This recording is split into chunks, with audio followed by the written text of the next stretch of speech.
Lembrem-se, o último sinal que foi feito antes de Sodoma ser queimada foi Deus manifestado num corpo humano. Está certo?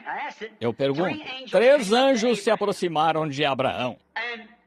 E 2 dos anjos foram a Sodoma para dar uma advertência.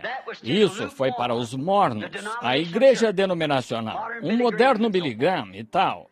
Mas Abraão representou, como foi naquele dia, a igreja eleita que não estava em Sodoma. Estavam fora de Sodoma os verdadeiros pentecostais nascidos de novo e todos os que nasceram do Espírito. Agora notem, aquele que ficou para trás e falou com Abraão, disse, agora lembrem-se, dias antes seu nome era Abrão e Sara era S-A-R-A-I. E tinha sido mudado para Abraão e para S-A-R-A, Sara. Estão vendo? A-B-R-A-A-O. Abraão, pai de nações, estão vendo? E não é surpreendente que todos os grandes homens que já foram à igreja de Sodoma no mundo hoje, todos os grandes homens que já foram lá, houve um Billy Sunday, um Sankey, Finney, Knox, Calvino, Lutero e tal. Nenhum deles teve um nome que terminasse em H-A-M até hoje, G-R-A-H-A-M. Nenhum outro em qualquer época. São 6 letras, onde Abraham é A-B-R-A-H-A-M. 7. Perfeito. Estão vendo? Mas notem, o anjo que veio a Abraão lhe disse Abraão, não Abrão. Abraão, onde está tua mulher? Não Sarai, mas Sara. E a Bíblia disse, ela está na tenda, atrás de ti. E ele disse, aí está, pronome pessoal de novo. Eu vou visitar-te, Abraão, conforme a promessa que ele deu. Quem era aquele? Poeira em suas roupas, comeu uma vitela, bebeu o leite da vaca, comeu manteiga, pão, sentado lá, agiu como se estivesse empoeirado e cansado, que lavou seus pés, um homem, parecia. E ele disse, onde está Sara? Disse, ela está na tenda atrás, vou visitar-te conforme... E ela estava, como se diz, às escondidas, escutando, vocês sabem, ouvindo de dentro da tenda. Ela não saiu correndo como as mulheres de hoje, vocês sabem, e tem de sair, vocês sabem. Mas ela estava ouvindo de dentro da tenda o que seu marido tinha a dizer. Hoje em dia, ela diz o que ele não deveria dizer. Então, ela escutou assim, de dentro da tenda. E quando ela ouviu, não vocês, irmãs, não. Vocês sabem que não se deve fazer isso, estão vendo? Mas, bem, ela estava ouvindo. E ela riu disfarçadamente e disse, eu, uma mulher de 100 anos, e meu senhor também velho, e teríamos deleite de novo? Vejam, como marido e mulher, eles haviam cessado muitos anos antes. Eu ter deleite com meu marido de novo, nós termos deleite juntos, e ela riu. E o anjo com o homem, de costas para a tenda, disse, por que se riu Sara?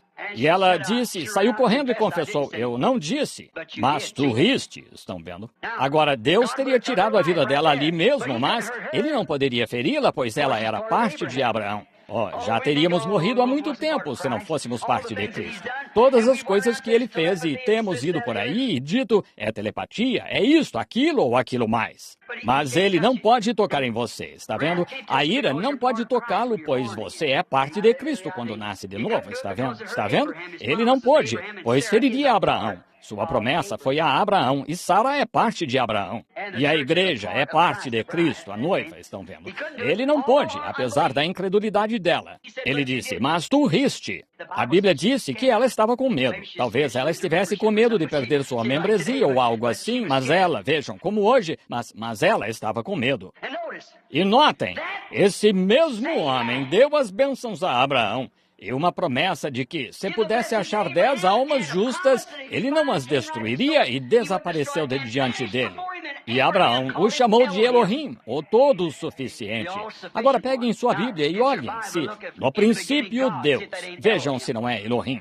E aqui Abraão, que falou com ele, chamou esta manifestação de um homem, aqui, pouco antes da queima de Sodoma, que podia discernir os pensamentos na mente, disse que era Elohim.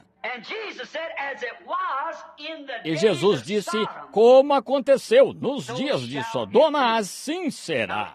Agora vejam quem tem ido à igreja, à denominação. Notem o que Deus está fazendo entre os eleitos.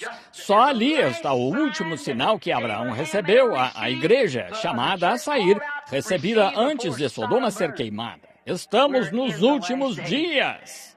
Amigos, despertem Jesus. Senhor, tu fizeste a promessa. Não tenha medo.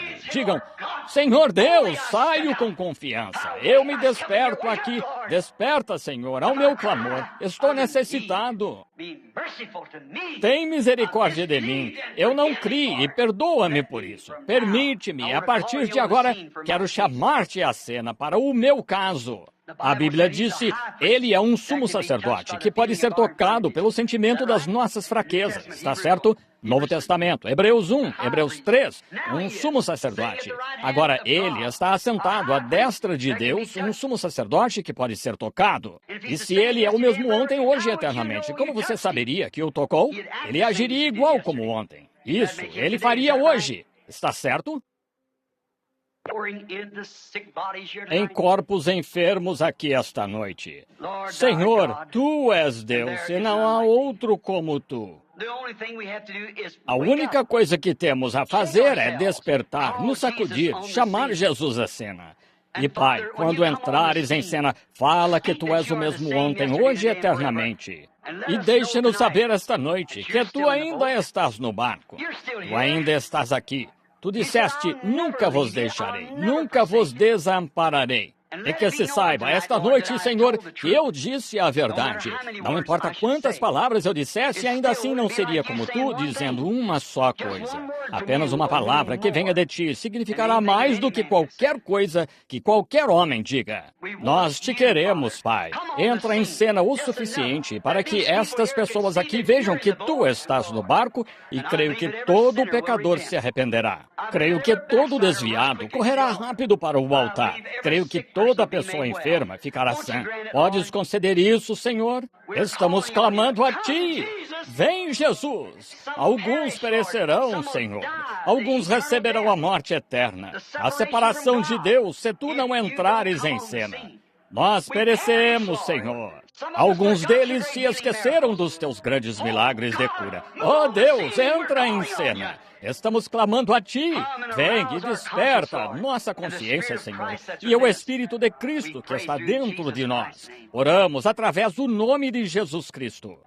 Nada mais deve ser feito, Senhor. Este é o último sinal que prometeste, pregando a palavra, curando os enfermos. Lembrem-se, a palavra tem sido pregada, os enfermos têm sido curados. Mas aqui está o último sinal para a igreja chamada a sair, a igreja pentecostal chamada a sair. Seu último sinal. Eu crerei. Agora, como temos estes, um número perfeito aqui esta noite, de 7, significa que está completo. Eu só queria ter certeza. O Espírito Santo, vocês nunca me veem fazer um culto de cura, então dar meia volta para fazer um apelo ao altar. Entendem? Mas o Espírito Santo disse, faça isso. Entendem? Faça isso agora. Esta é a hora. Faça isso. Pensei, virei-me para o irmão Mac e ele disse, faça você. Aqui estão 7, o número completo. Pode ser o último chamado deles, mas eles atenderam.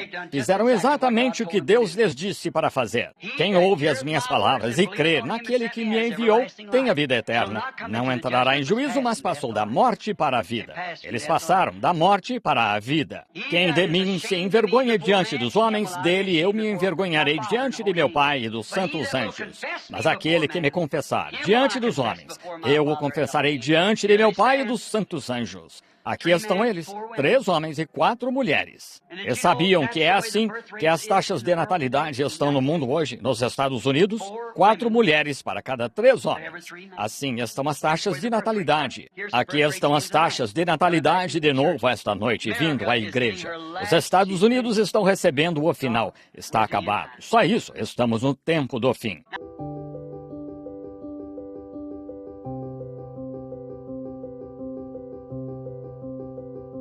Parei, olhei para cima da montanha, vi aqueles 7 montes. Agora aqui, se você quer ver uma coisa. Havia 7 picos no topo de uma montanha que tem a extensão de várias milhas. A última montanha antes de você entrar no outro lado do país, não há nenhuma outra montanha depois daquela. E ela ia do leste ao oeste, como a montanha estava disposta, e o topo era coberto de neve.